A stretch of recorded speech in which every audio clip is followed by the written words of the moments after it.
오늘 본문을 보면 두 가지의 이적이 기록되어 있습니다. 해당장 야이로의 딸, 원래 이 아이를 예수님이 죽음에서 건지기 위해서 그 집에 가는 도중에서 삽입적인 기사가 일어난 것입니다. 회당장, 하나님의 성전을, 하나님의 전을 책임지고 있는 회당장이라고 하는 사람도, 종교인도 가정에 큰 위기가 올 수 있습니다.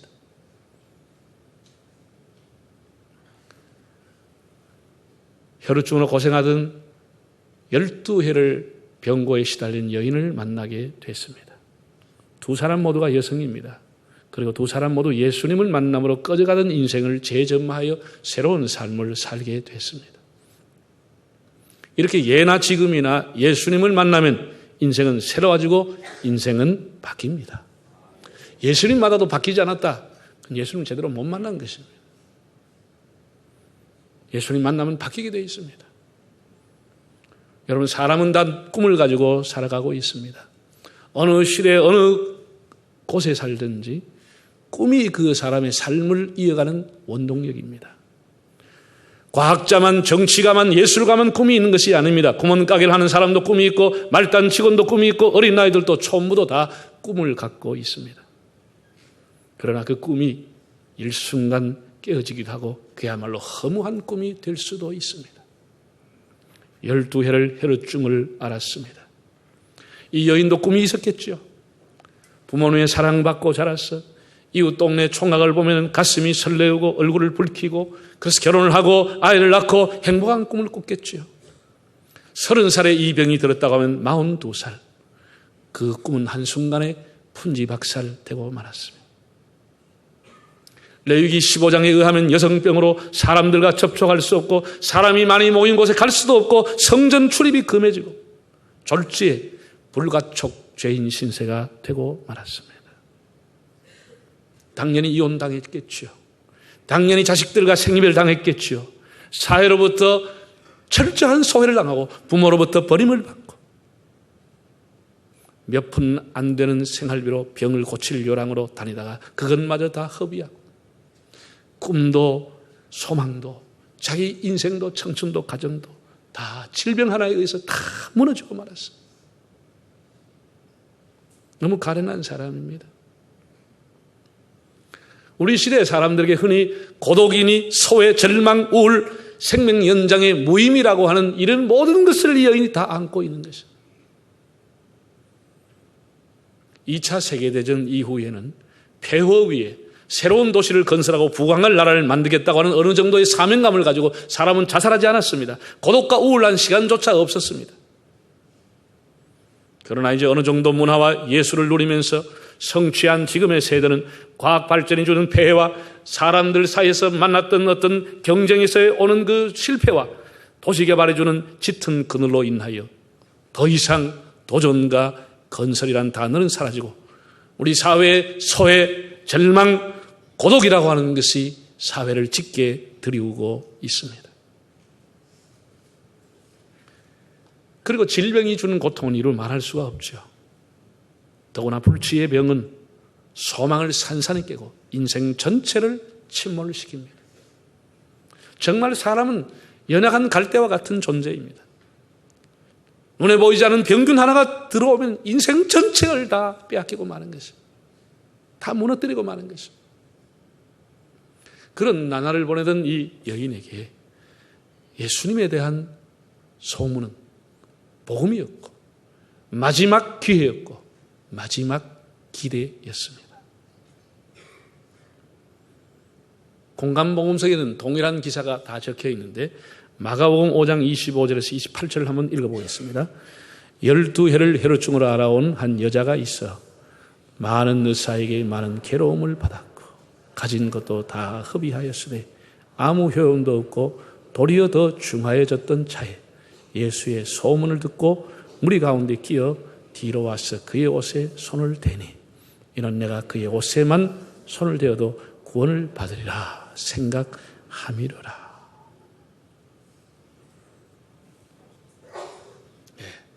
여인의 운명을 바꾸는 것, 우리 사람들의 운명을 바꾸는 것은 듣는 것입니다. 예수님에 대한 소문을 듣고 들었다는 것이죠.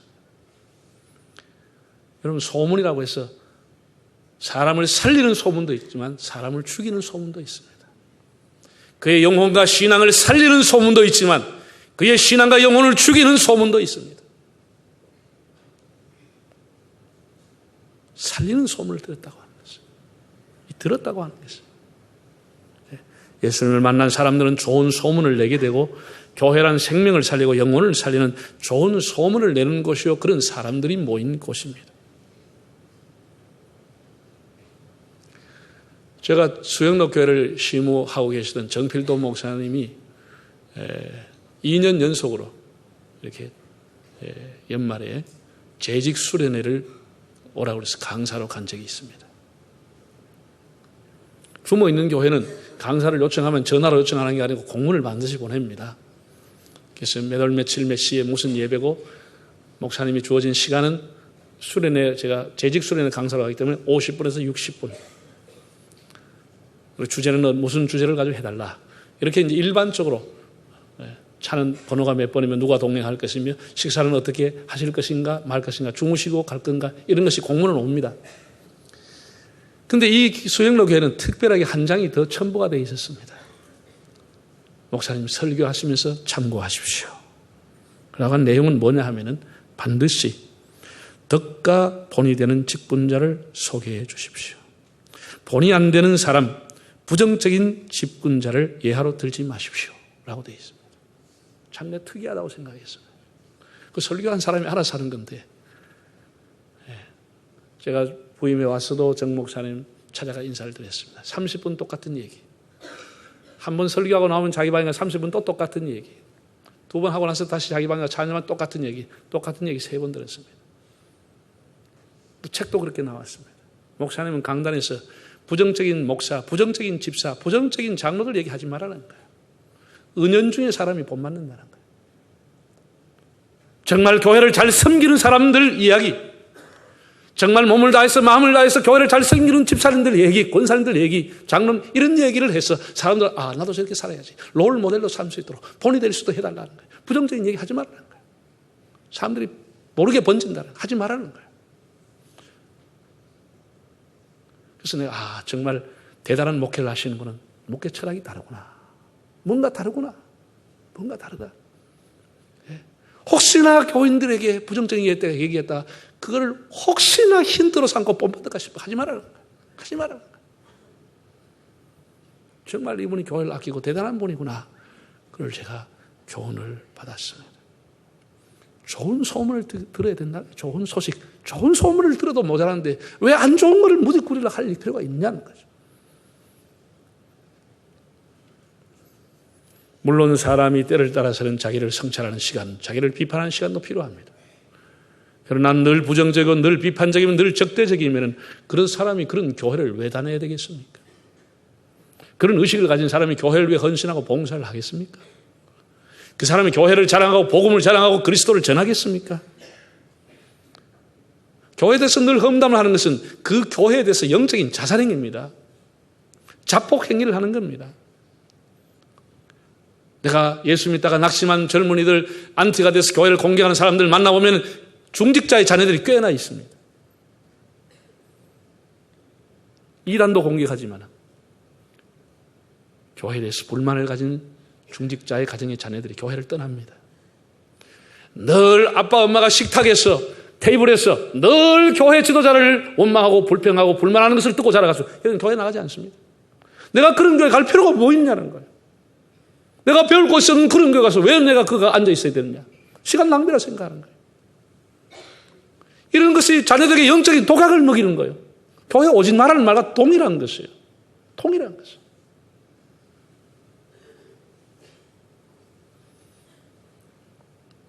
그리고 주변에 사람 한 사람 다 물들게 하지요. 그런 류의 사람이 함께 모여서 뭉치지요. 마치 암세포가 빠르게 번지듯이 딱 모이는 것이에요.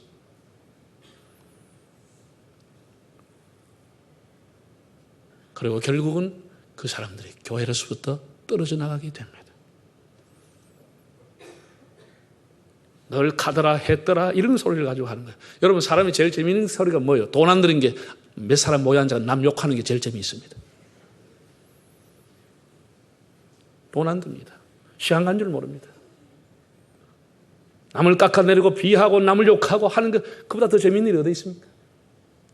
책임 없죠. 대안 없죠. 욕만 하는 거죠. 그것이 자기 영혼을 무너뜨리는 거예요. 그러면서 본인은 착각하는 거예요. 자기만이 의롭다고, 자기만이 바르게 교회를 세울 수 있다고. 그런 사람이 교회를 착각하는 거예요. 그 다음 교회를 무너뜨리는 거예요. 여러분 보세요. 성경에 보면은 죽고 사는 것이 무슨 건세에 달렸다고요? 혀의 건세에 있다고 그랬습니다. 혓바람이 있는 게 아닙니다. 사람이 죽고 사는 것은 귀에 있습니다. 무엇을 듣느냐, 이게 중요합니다. 어떤 소리를 듣느냐, 말뿐 아니라 듣는 것이 중요합니다. 여러분, 당시에 팔레스타인의 예수님에 대한 소문은 극명하게 두 가지 소문이 들렸습니다. 하나는 예수가 미쳤다, 율법 파괴주의자다, 나사렛에서 뭔 선한 것이 나가느냐, 저는 사람이 아니다, 죽이려고 하는 사람의 소문입니다. 예수님이라도 좋은 소문만 난 게 아닙니다. 예수님을 사람들은 다 미쳤다고 그랬습니다. 그러나 한쪽에서는 그런 메시아요, 우리의 구원자라고 하는 소식이 들려왔습니다. 예, 도적 맞으려고 하면 개도 안 짖는다고. 개도 안 짖는다고. 이 여인은 살려고 하니까 예수님의 좋은 소식이 귀에 들어온 거예요. 미쳤다는 소식이 들어온 게 아니야. 율법을 파괴하던 자는 소리가 들어온 것이 아니고 나를 고칠 메시아, 구원자라고 하는 소식이 들어온 것이. 무엇을 듣느냐고 한 것이 그 사람의 인생을 살리는 것이에요. 위대한 역사는 들음에서 나는 것입니다. 바울은 믿음은 들음에서 나며 들음은 곧 그리스도의 말씀이니라고 했습니다. 사람이 마음으로 믿어 의에 이르고 입으로 시인하여 구원에 이르느니라고 했습니다. 마음으로 믿고 듣는 것이 중요합니다. 제가 지난주에 씨 뿌리는 비유에 대해서 말씀을 했습니다. 여러분, 네 가지 밭, 씨는 말씀이요, 밭은 사람의 마음이라고 그랬습니다. 그 마음 중에서도 돌밭이나 길가밭이 되면 열매가 없고 가시덤불 되면 그 욕심과 쾌락이나 이런 것들이 그 일을 잘하지 못하게 한다고 했습니다. 좋은 밭, 이 네 가지 밭의 비유의 핵심은 누가복음 8장 18절에 있는 말씀입니다. 18절 한번 읽어보실까요? 그러므로 너희가 어떻게 들을까 삼가 주의하라. 어떻게 들을까? 하나님의 말씀을 어떻게 들을 것인가? 우리 마음이 어떻게 들을 것인가? 그것이 결실과 직결이 되는 것이다. 듣는 것이 중요한 것입니다. 그 사람이 살고 죽는 것이 듣는 것이 있는 거예요. 듣는 것이.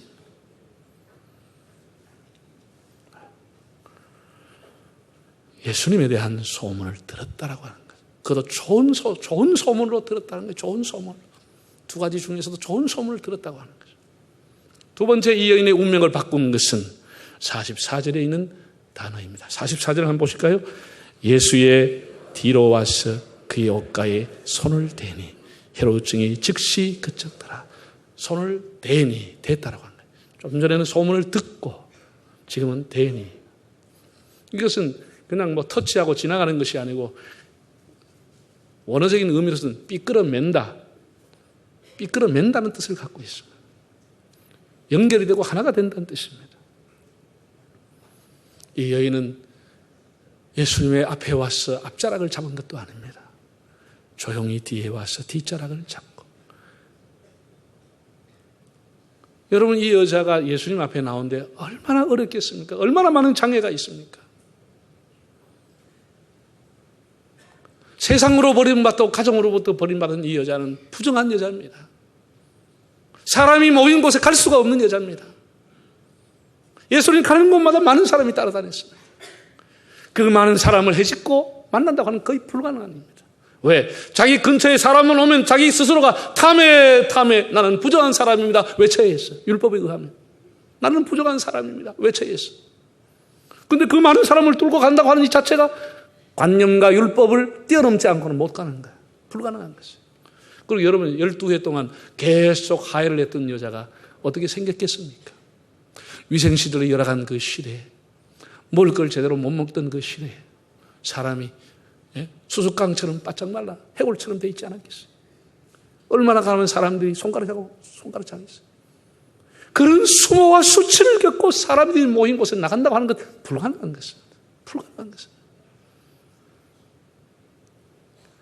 그러나 이 여인은 이번이 마지막 기회라 생각하고 생명을 걸고 모든 수치와 불안과 율법을 뛰어넘고 예수님을 가기로 작심한 거예요. 작심. 우리가 은혜라고 하는 것은 그냥 은혜가 임하는 것이 아니에요. 우리가 은혜를 받을 만큼 엄청난 결단을 해야 은혜를 받는 것입니다. 은혜가 그냥 주어지지 않습니다. 다 담을 넘어야 되고 벽을 넘어야 되고 장애를 뛰어넘어야 은혜를 받는 것이지 그냥 어느 날 감 떨어지듯이 떨어지는 게 아닙니다.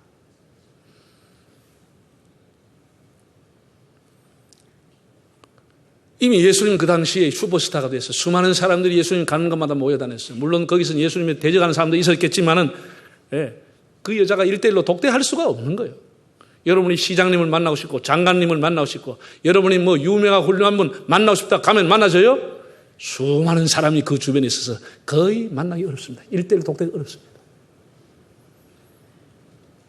예수님을 이 여인이 만난다고 하는 거의 불가능한 것입니다. 근데 여러분은 생명을 걸고 예수님을 만나러 갔습니다. 자, 여기서 옷자락이라고 하는 의미가 뭐냐라고 하는 세 가지를 제가 말씀을 드리겠습니다. 첫째, 이 옷자락이라고 하는 것은 바로 기도를 의미합니다. 절박한 기도, 애절한 기도. 이 여자가 그냥 옷을 만드는 거 아니잖아요. 정말 기도하는 마음으로 모든 기대와 모든 소망과 자기 인생을 걸고 간절히 주님의 옷자락을 잡는 것입니다. 그 옷자락을 잡는 행동 자체가 기도인 것입니다. 믿음으로 손을 대고 기도하는 심정으로 손을 대고 자기 인생을 걸고 손을 댔습니다. 그럼 우리가 예수님을 어떻게 만나러 나오십니까? 그런 애절함이 있습니까? 습관적으로 오지 않습니까? 우리가 노래 한 곡을 찬양 한 곡을 불러도 정말 우리의 마음과 애절함을 담아서 하나님 앞에 드리고 있는지, 그러면 그 찬송 한 곡이 인생을 바꿀 수 있습니다. 우리 기도가 하나님의 애절한 마음으로 담아드리면 우리 인생 바뀔 수 있습니다. 예배도 마찬가지입니다. 수많은 사람들이 밀고 당기며 지나갔지만 능력은 그 여인에게 한 사람에게 나타났습니다. 애절한 마음, 그것은 바로 우리의 애절한 기도를 의미합니다.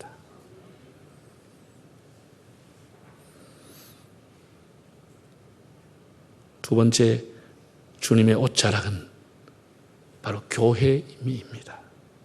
왜? 교회는 주님의 몸이라고 했습니다. 주님의 몸입니다. 그렇기 때문에 교회는 바로 주님의 옷자락입니다. 예수님의 옷은 화려한 자색 옷이 아닙니다. 권력자의 옷도 아닙니다. 부자의 옷도 아닙니다. 우리는 교회에 와서 다른 옷자락을 잡으면 안 됩니다. 십자가의 옷, 피 묻은 옷, 섬김의 옷을 잡아야 합니다. 주님의 이 십자가의 옷을 잡고 주님의 몸인 교회를 섬기다가 광채가 빛나시는 옷을 입으신 주님께로 가는 것이 우리의 마지막 길입니다.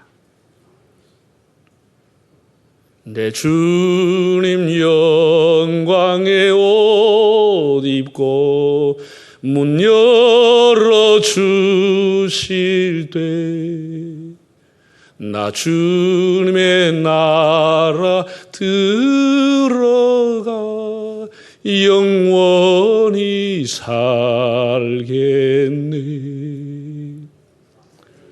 영광의 옷을 입으신 주님이 문을 열어주실 때 갈 수 있는 것입니다. 마지막에는 주님의 옷자락을 잡고 주님 앞에 가는 것입니다. 그녀는 주님의 팔을 잡지 않았습니다. 예수님의 다리를 잡고 늘어지지 않았습니다. 정말 조심스럽게, 죄송스럽게, 미안하게, 그리고 겸손하게, 간절함으로 주님의 뒷자락을 잡았습니다. 그 순간 혈루의 근원이 말랐다. 혈루의 근원만 말랐겠습니까? 죄악의 근원까지 마르게 됐습니다. 예수님은 주변을 둘러보시면서 이렇게 말씀했습니다. 누가 내 몸에 손을 댔느냐? 누가 내 몸에 손을 댔느냐? 여러분, 지금은 시대가 많이 달랐습니다. 과거에는 대통령을 만난다, 청와대에 가서 뭐 만난다, 혹은 행사장에서 만난다 이러면은 항상 대통령을 만나는 교육을 받고 만납니다. 예절은 어떻게 갖추시라, 악수는 어떻게 해라, 다 뭐 행동은 어떻게 해라, 다 이렇게 경호실에서 교육을 합니다. 지금은 그런 거 없습니다. 얼마나 너무 자유로워요. 전에는 휴대폰 이런 거 일체를 볼펜도 못 가지고 갔습니다. 다 검색대 다 내려놓고 갔습니다. 지금은 휴대폰도 들고 갑니다. 그리고 대통령 오면은 사람들이 와 모여가지고 사방에서 휴대폰 꺼내가 팍팍 찍습니다. 사방에서 찍습니다. 이 말씀은 바로 이런 뜻입니다. 베드로가 주님, 사방에서 휴대폰 가지고 주님을 찍었는데 그 누가 찍었는지 어야 합니까? 이런 얘기입니다. 사방에 사람이 밀고 있는데 그 밀어넣는 것이 뭐 대단한 건 아닌데 그걸 예수님 누가 밀었냐 하면 어떻게 하면 사람들이 밀고 당기는데 사방에서 휴대폰 가지고 예수님 다 찍었는데 그래서 누가 나를 찍었냐 하면 누구를 얘기해야 되겠습니까? 이렇게 얘기한 거예요. 예수님은 이렇게 말했어요. 아니야. 내 몸에서 능력이 나갔거든. 내 몸에서 능력이 나갔거든. 그 많은 사람이 휴대폰과 사진을 찍고 그 많은 사람이 밀고 당겼지만 능력은 한 사람이 받았다는 뜻입니다. 그 사람을 찾았습니다. 이 여인을 망신 주려고 한 것이 아니고 이 여인이 두려워 떨면서 많은 사람을 떨면서 주님, 제가 주님의 옷자락을 잡았습니다. 라고 말을 했죠. 예수님에 대한 은혜의 최고의 보답은 예수님이 하신 일을 사람 앞에 시인하고 인정하고 높여드리는 것입니다. 예수님은 그 여인에게 보답의 기회를 주신 것입니다. 그냥 돌아갔다면 다시는 보답할 기회가 없어요. 간증할 기회가 없어요. 예수님이 이 여인을 하여금 많은 사람 앞에서 예수님을 높여드리고 예수님으로부터 내가 은혜를 받았다고 예수님을 찬양해드리고 예수님을 증거하는 기회를 주님이 보답의 기회를 주신 것입니다. 은혜를 받은 사람은 예수님을 높이게 되어 있습니다. 예수님을 전하게 되어 있습니다. 예수님에 대한 좋은 소문을 내게끔 되어 있습니다. 그게 은혜의 보답의 길입니다. 이 여인에게 예수님이 하신 말씀은 모든 사람이 예수님을 쳐다보고 있습니다. 그 여인은 예수님 앞에 떨고 있습니다. 48절에 주님이 이렇게 말씀을 했습니다. 읽어보실까요? 예수께서 이르시되 딸아 네 믿음이 너를 구원하였으니 평안히 가라. 자, 이 내용을 한번 보세요. 예수께서 이르시되 딸이라고 하는 말 들어본 지 오래됐습니다. 그를 낳은 그 부모조차도 딸로 인정하지 않고 내쳤습니다. 주님은 버림받은 이 여인에게 딸아 이렇게 불러줬습니다. 너의 믿음이 너를 구원하였다. 믿음과 구원이 하나임을 가르쳐준 것입니다. 너가 나를 만진 것, 내 옷을 만진 것은 너의 믿음이었다. 그 믿음이 너를 구원한 것이다. 그리고 평안히 가라. 12년 동안 한 번도 평안을 맛보지 못한 여인. 많은 사람에게 상처받고 사람에게 부딪히고 사람에게 실망했던 이 여인. 이제는 아무 염려하지 말고 평안히 가라. 평안히 가라. 오늘 아침 예배에 나오신 여러분들에게 이런 축복이 있기를 바랍니다. 세 번째 주님의 옷자락은 바로 주님의 말씀을 의미합니다. 첫째는 옷자락이 뭐라고요? 애절하고 간절한 기도입니다. 두 번째는 교회입니다. 주님의 몸인 교회입니다. 세 번째는 말씀이 육신이 되어 오신 예수님의 말씀이 바로 주님을 잡는 것입니다. 교회 오면 다른 거 잡으면 안 됩니다. 사람 잡으면 안 됩니다. 예수님의 말씀을 잡기를 바랍니다. 우리 인생의 목표와 비전과 방향과 내가 초심으로 돌아가고 싶은 그 마음도 하나님 말씀이 우리의 다 기준입니다. 시편 119편 116절을 보면 주의 말씀대로 나를 붙들어 살게 하시고 내 소망이 부끄럽지 않게 하소서. 하나님 말씀 붙들고 살게 해달라는 기도가 나와 있습니다. 우리가 주님의 옷자락을 잡는 심령으로 주님의 말씀을 붙잡을 수 있기를 바랍니다. 사랑하는 여러분, 생명의 불이 꺼져가던 이 여인, 꿈도 소망도 가정도 다 잃고 절망과 소외와 우울로 보내는 이 여인의 이름은 외경 니고데모스 5장 6절에 의하면 베로니카라고 하는 여인입니다. 베로니카. 예수님께서 십자가를 지고 골고다로 올라가실 때 힘들어 쓰러져 지쳐 쓰러졌을 때 수건을 들여서 땀을 닦게 했던 여인. 나중에 그 수건에 예수님의 얼굴이 묻어났다고 하는 그 전승에 내려오는 여인 베로니카. 지금도 성지에 가면 비아 돌로로사의 길로 제6처에 조각되어 있고 예수님의 쓰러지는 예수님에게 수건을 갖다 드렸던 베로니카의 모습이 조각되어 있습니다. 가톨릭에서는 성녀로 추앙을 하고 있습니다. 오늘 이 예배도 분명히 여인처럼 애절하게 간절하게 주님의 옷자락을 잡는 심령으로 나온 분이 있으리라고 봅니다. 여러분, 사람은 약합니다. 그렇기 때문에 우리는 끝까지 죽을 때까지 하나님을 의지하고 하나님의 인도를 받아야 합니다. 이 여인을 살리는 것은 두 가지 단어입니다. 하나는 소문을 듣고 살리는 소문. 교회는 살리는 소문을 내는 곳입니다. 살리는 소문. 소문을 들었다고 하는 거예요. 예수님이 미쳤다고 하는 그런 소문이 아니고 예수님이 살려주신다고 하는 소문을 들었다고 하는 거예요. 두 번째는 그 옷에 손을 대했다는, 그 옷자락에 손을 대했다고 하는 거예요. 그 옷자락은 뭐를 의미한다고요? 첫째는 기도를, 둘째는 교회를, 셋째는 말씀을 붙드는 것입니다. 목마른 심정으로 세상의 끈이나 세상의 무엇을 잡으려고 하지 말고 우리가 어떤 환경과 어떤 위치에 있는 사람이라도 늘 주님의 옷자락을 잡는 심정으로 주님을 대해서 주님이 주신 은혜와 능력이 넘치는 삶이 되시기를 바랍니다.